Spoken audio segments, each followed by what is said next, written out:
தமிழகத்தோட விவசாயம்ங்கிறது மற்ற மாநிலங்களை விட ரொம்பவே சவாலானது. ஏன் தெரியுமா? நம்ம மாநிலத்தோட பெரும்பாலான பகுதிகள் மழை மறைவு பிரதேசத்துல அமைஞ்சிருக்கு. தென்மேற்கு பருவமழையை விட வடகிழக்கு பருவமழையைத்தான் நாம அதிகம் நம்பியிருக்கோம். புயல், வெள்ளம், வறட்சி இப்படி மாறி மாறி இயற்கை நம்ம விவசாயிகளை சோதிக்குது. அது மட்டும் இல்லாம தமிழ்நாட்டில் பெரும்பாலானவங்க சிறு மற்றும் குறு விவசாயிகள். இவங்களுக்கு ஒரு போகம் தப்பினா கூட அது பெரிய அடியை கொடுக்கும். ஆனா 2014 இந்திய விவசாயத்து துறையில ஒரு பெரிய மாற்றம் தெரிய ஆரம்பிச்சிருக்கு. பிரதமர் நரேந்திர மோடி தலைமையிலான மத்திய அரசு விவசாயிகளுக்காக பல திட்டங்களை கொண்டு வந்திருக்கிறாங்க. இதுல வருமான ஆதரவு, நீர் மேலாண்மை மற்றும் சந்தைப்படுத்துதல்னு பல விஷயங்கள் அடங்கும். இந்த வீடியோல கடந்த 10 வருஷத்துல மத்திய அரசின் திட்டங்கள் தமிழ்நாட்டு விவசாயத்துல என்ன மாதிரியான மாற்றங்களை உருவாக்கி இருக்கு, அதோட உண்மையான நன்மைகள் என்ன அப்படிங்கறத டேட்டாவோட பார்க்க போறோம். விவசாயத்துல மிக முக்கியமான பிரச்சனை, நினைச்ச நேரத்துக்கு கையில காசு இருக்கிறது இல்ல. விதைக்கும் போது உரம் வாங்கவோ கூலி கொடுக்கவோ விவசாயிகள் கந்துவட்டிக்காரங்க கிட்ட கை நீட்ட வேண்டிய நிலைமை இருந்துச்சு. இதை மாத்தினதுதான் பிஎம் கிசான் திட்டம். வருஷத்துக்கு 6000 ரூபாய் 3 தவணையா விவசாயிகளோட வங்கி கணக்குக்கே நேரடியா வருது. தமிழ்நாட்டுல மட்டும் லட்சக்கணக்கான விவசாயிகள் இதனால பலனடைஞ்சிருக்கிறாங்க. இதுல முக்கியமா கவனிக்க வேண்டியது என்னன்னா, ஆதார் இணைப்பு மற்றும் KYC மூலமா இடைத்தரகர்கள் இல்லாம முழு காசும் விவசாயிக்கே போய் சேருது. இது விவசாயிகளோட முழு வருமானம் கிடையாதுதான். ஆனா விவசாயம் ஆரம்பிக்கிற அந்த முக்கியமான நேரத்துல விதை வாங்கவோ உரம் வாங்கவோ இந்த 2000 ரூபாய் ஒரு பெரிய உதவியா இருக்கு. அவசரத்துக்கு கடன் வாங்க வேண்டிய அவசியத்தை இது குறைச்சிருக்கு. அடுத்து நாம பார்க்க போறது ரிஸ்க் மேனேஜ்மெண்ட். விவசாயம்ங்கிறது ஒரு சூதாட்டம்னு சொல்லுவாங்க. ஆனா அதை மாத்த கொண்டு வரப்பட்டதுதான் பிரதம மந்திரி பயிர் காப்பீட்டு திட்டம். தமிழ்நாடு அடிக்கடி புயல் மற்றும் வறட்சியால பாதிக்கப்படுற மாநிலம். இங்க விவசாயிகள் அதிக அளவுல இந்த திட்டத்துல இணைஞ்சிருக்கிறாங்க. பாதிக்கப்பட்ட நேரங்கள்ல விவசாயிகள் கட்டின பிரீமியத்தை விட அவங்களுக்கு கிடைச்ச நஷ்ட ஈடு பல மடங்கு அதிகம். முக்கியமா இப்ப எல்லாமே டிஜிட்டல் ஆக்கப்பட்டதால இழப்பீடு சீக்கிரமா கிடைக்குது. இது விவசாயிகளை கடனில் இருந்து காப்பாத்தி அடுத்த போகத்தை தைரியமா பயிர் செய்ய வைக்குது. அதாவது இது ஒரு ஷாக் அப்சார்பர் மாதிரி செயல்படுது. அதே போல கிசான் கிரெடிட் கார்டு, முன்னாடி இது பயிர் கடனுக்கு மட்டும்தான் இருந்துச்சு. இப்போ கால்நடை வளர்ப்பு மற்றும் மீன் வளர்ப்புக்கும் இதை விரிவுபடுத்தி இருக்கிறாங்க. இதனால குறைந்த வட்டியில அடமானம் இல்லாம கடன் கிடைக்குது. கந்துவட்டி கொடுமையிலிருந்து இது நம்ம விவசாயிகளை மீட்டிருக்கு. தமிழ்நாட்டு விவசாயத்தோட ஆணிவேர் தண்ணீர் தான். ஆனா அதுதான் இங்க பெரிய தட்டுப்பாடு. இதை சரி செய்ய மத்திய அரசு கொண்டு வந்ததுதான் பிரதம மந்திரி கிருஷி சஞ்சாய் யோஜனா. இதுல 2 முக்கியமான விஷயங்கள் இருக்கு. ஒன்னு பெட் டிராப், மோர் கிராப், அதாவது ஒரு சொட்டு நீரில் அதிக மகசூல்.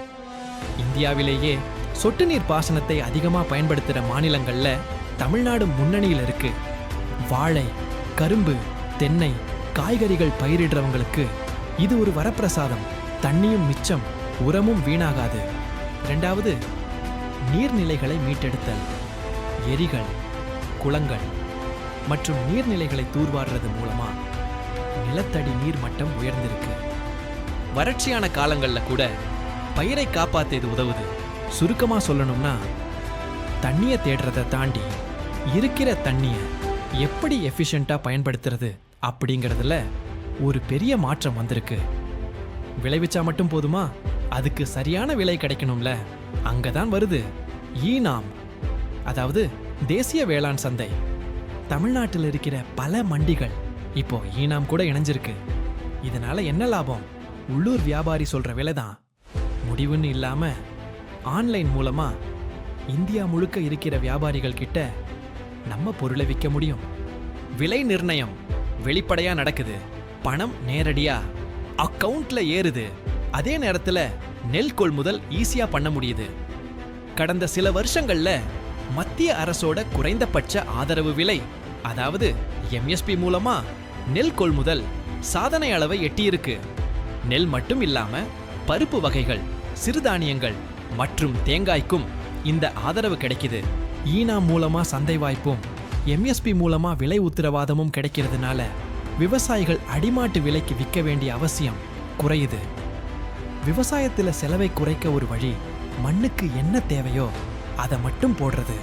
இதை செய்யத்தான் மண் வள அட்டை திட்டம் வந்துச்சு.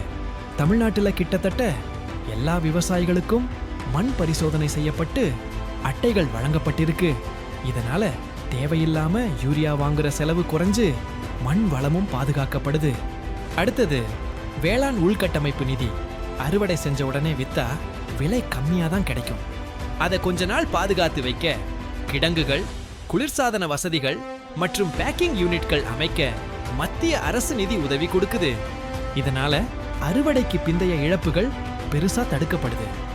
ஒன்று பட்டால் உண்டு வாழ்வு. இது விவசாயிகளுக்கும் பொருந்தும்.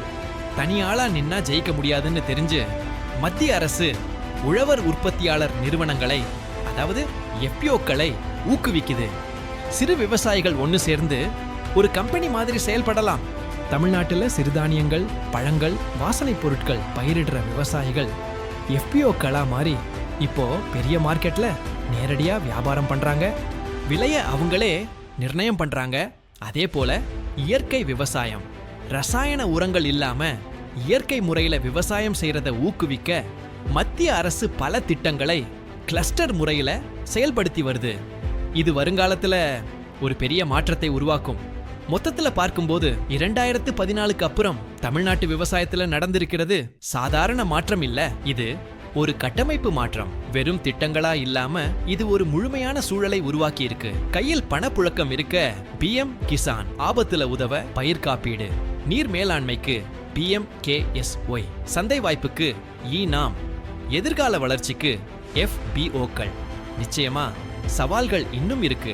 மாநில அரசோட செயல்பாடுகள், பருவமழை மாற்றம் இதெல்லாம் முடிவுகளை பாதிக்கலாம். ஆனா விவசாயிகளுக்கு ஒரு வலுவான பாதுகாப்பு வலையை இந்த திட்டங்கள் உருவாக்கி இருக்குங்கிறதுல மாற்று கருத்து இல்ல. மொத்தமா சொல்லணும்னா பாரத பிரதமர் மோடியோட நல்லாட்சிக்கு அப்புறம் விவசாயம் இப்போ பிழைப்புக்கான தொழிலா மட்டும் இல்லாம ஒரு லாபகரமான தொழிலா மாறுறதுக்கான அடித்தளம் போடப்பட்டிருக்கு.